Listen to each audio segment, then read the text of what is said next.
For more media content from Grace Community Church in San Antonio, Texas, go to gccsatx.com. If you really believe that this is all true, if this is indeed, you know what it says over in Revelation 14? It says that when we enter into our rest, our deeds follow us. I'll tell you this, through all eternity, the things you do in this life in the service of Christ are going to follow you there. And yet you're giving yourself to the trivialities and the vanities of this life. Amazing. You know what? You're a professing child of God. You say you believe in eternal rewards. You say there's treasure to be had in heaven. But then you compare yourself with a lost man. And he's outrunning you. He's investing in all his stuff in this life because he believes it's going to bring him pleasure. You say you believe the greatest pleasures are at his right hand in the world to come. And yet by your life you're not proving it. And he's outrunning you and the things, his objectives, what he wants to accomplish than what you're running in. We speak one way, brethren, and we live another way. And we ought to hang our heads that this world should be outrunning us. Jesus Christ said, you would show yourself in or out, hot or cold. And if you're going to be lukewarm, if you're going to serve me with a half heart, it sickens me, I'll vomit you out of my mouth. He's not speaking to some Turks over there in Izmir, bowing down to their Allah over at the... No, he's speaking to a church.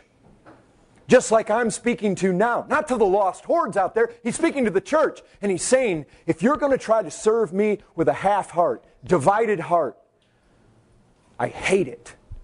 It sickens me. Go one way or the other. But get off the middle.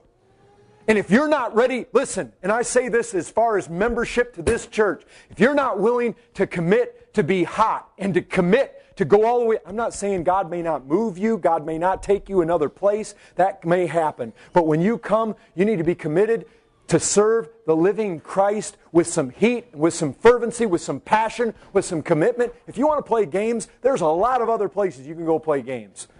But we want to do it according to the Word, do we not? And it says do it with fervency. It says don't be slothful in this. Zeal matters. Passion matters. Over and over and over and over again in the Bible, we find intensity matters, zeal matters, wholeheartedness matters. Don't settle for anything less. Too many lazy Christians, or at least professing lazy Christians. Make no mistake about it. The Lord Christ is calling you to put away your idleness, put away your slothfulness, all your laziness, all your half-heartedness. Serve Him as a slave with a boiling spirit. That's what we're called to do.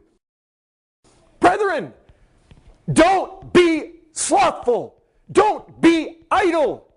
We have too much sloth and sluggardliness and slowness in Christians today.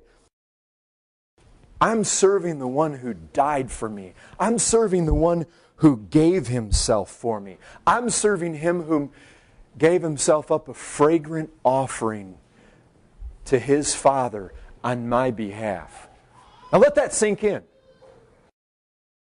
Beloved, we don't just want to serve Christ. We want to love Christ.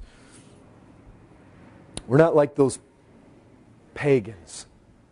Oh, I've got pictures in my mind. Hindus in their yard with their little dollhouse-looking altars, bowing really fast.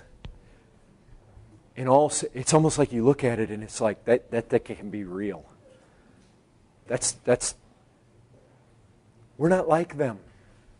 We don't serve our Christ like the pagans, all full of fear, all full of terror. Brethren, if Christ were to stand here right now, and He would speak with authority and yet with compassion. If He spoke in that way and He said, look at my wounds. I've done this for you. What have you done for me? Is this not worth your fervency?